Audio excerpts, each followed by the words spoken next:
अब मैंने शरीर निर्माण, उसकी प्रक्रिया, लेकिन एक बहुत इंपॉर्टेंट है जो जीवन में सबके लिए है।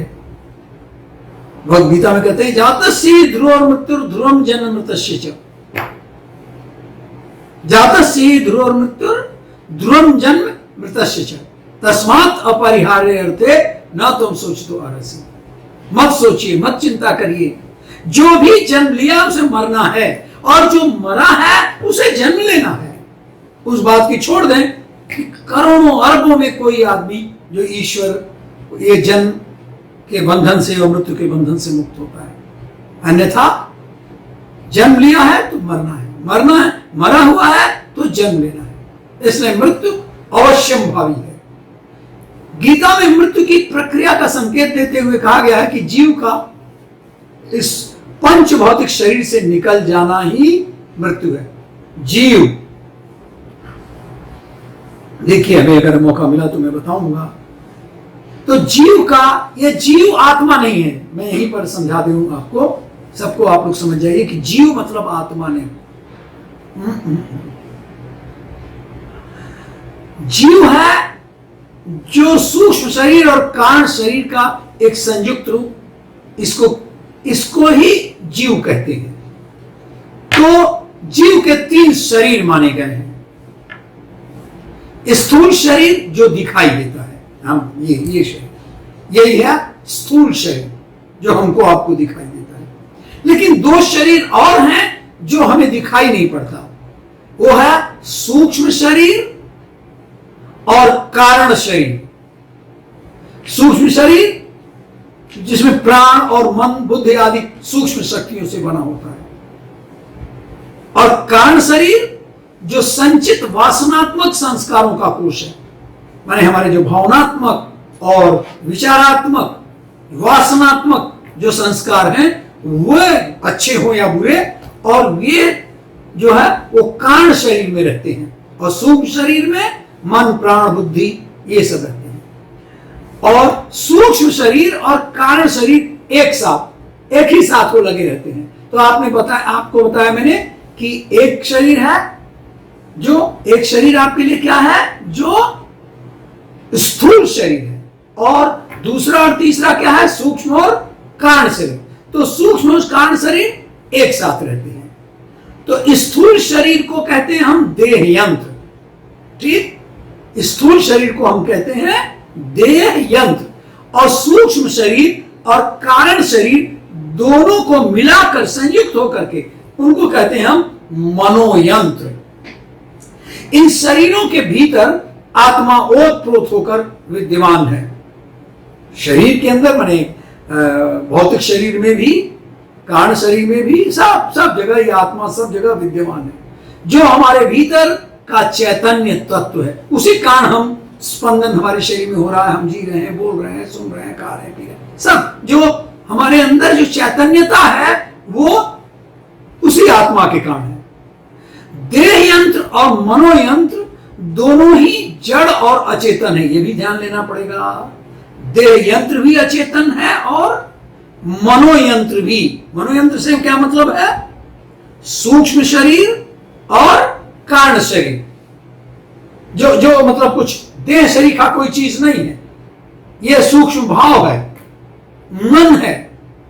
और दोनों ही तो ये दोनों ही सब लोग और आगे जाकर के कभी भी समझ लेंगे कि मन भी जड़ है, मन भी अचेतन है। दोनों के भीतर जो जड़त्व में, जड़ता में एक अंतर है। दोनों जड़ है, लेकिन उनमें एक अंतर है। क्या अंतर है कि देह यंत्र स्थूल जड़ कहलाता है, और मनोयंत्र वो भी जड़ है, लेकिन उसको कहते हैं सूक्ष्म जड़, और देह यंत्र को क्या कहते हैं, स्थूल जड़।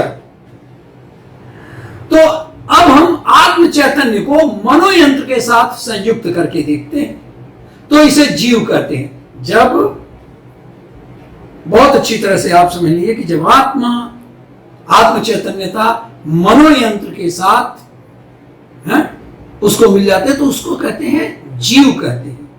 लेकिन जब जीव अर्थात मनोयंत्र देह यंत्र को छोड़कर मैं बहुत धीरे धीरे बोल रहा हूं, जब मनोयंत्र देह यंत्र को छोड़कर, अब दो यंत्र हुए, एक देह यंत्र और एक मनोयंत्र। तो मनोयंत्र जब देह यंत्र को यानी शरीर को छोड़ करके निकल जाता है तो उसे मृत्यु कहते हैं। यही है जीव, यही मनोयंत्र है जीव जो बाहर निकलता है, और वो भी है जड़। तो शरीर निर्जीव होकर के पड़ा रह जाता है। तो क्या आत्मा शरीर को छोड़कर निकल गया? नहीं जी, बिल्कुल नहीं। आत्मा नहीं है, वो कौन गया? मनोयंत्र। मनोयंत्र क्या है? चैतन्य नहीं है। मनोयंत्र चैतन्य नहीं है, मनोयंत्र भी जड़ है, और आत्मा उस जड़ को उसको चैतन्य किए हुए है।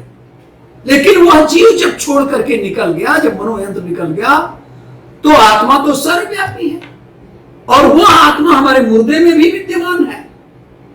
तो वह जीव क्या है जिसके शरीर को छोड़कर निकल जाने से शरीर मुर्दा बन जाता है? अभी तक तो हम यही समझते हैं। लेकिन ये मनोयंत्र क्या है? यह जीव है मनोयंत्र, जो आत्मा के चैतन्य को प्रतिफलित कर चेतन मालूम पड़ता है। यानी आत्मा उस जीव को प्रभावित करता रहता है, और इसलिए हम चेतन मालूम पड़ता है। तो ऐसा लगता है कि प्राण निकल गया, आत्मा बाहर निकल गई। नहीं, जीव यंत्र निकल गया, मनोयंत्र निकल गया। जब यह मनोयंत्र इस स्थूल शरीर से अपनी क्रिया समेट कर बाहर निकल जाता है, तब इसके अभाव में आत्म चैतन्य का प्रतिबिंबित होना बंद हो जाए। किसको आत्मा, किसको चैतन्यकृत करती है?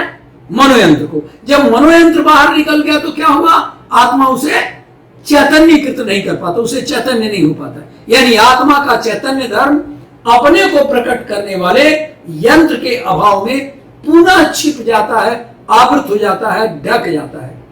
उसका उदाहरण मैं बताऊं कि जैसे बल्ब के भीतर फिलामेंट है, फिलामेंट के टूटने पर यानी मनोयंत्र के टूटने पर विद्युत के रहते भी, विद्युत है समझो आत्मा, फिलामेंट है समझो मनोयंत्र। अगर फिलामेंट टूट गया तो विद्युत तो है, लेकिन उसके रहते हुए भी प्रकाश हमें नहीं मिल जाता है। ठीक वैसे ही ऐसी दशा में आत्मा के होते हुए भी यह शरीर निर्जीव, प्राणहीन या जड़ कहकर घोषित होता है, और यही है मृत्यु की अवस्था। मैं समझता हूं कि मैंने कोशिश किया है आपको समझाने के लिए, शायद आपको समझ में बात आ गई होगी कि यह मनोयंत्र बाहर निकलता है, देह यंत्र को छोड़कर, शरीर को छोड़ करके आत्मा नहीं निकलती है। आत्मा मनोयंत्र को चैतन्य किए रहता है, और इसलिए ऐसा लगता है कि सब कुछ ठीक है। लेकिन जब जीव यंत्र निकल गया, जब फिलामेंट टूट गया, फिलामेंट हट गया, मनोयंत्र हट गया, तो क्या करेगी आत्मा? इसलिए वह प्राणहीन या जड़ हो जाता है शरीर, और यही मृत्यु है।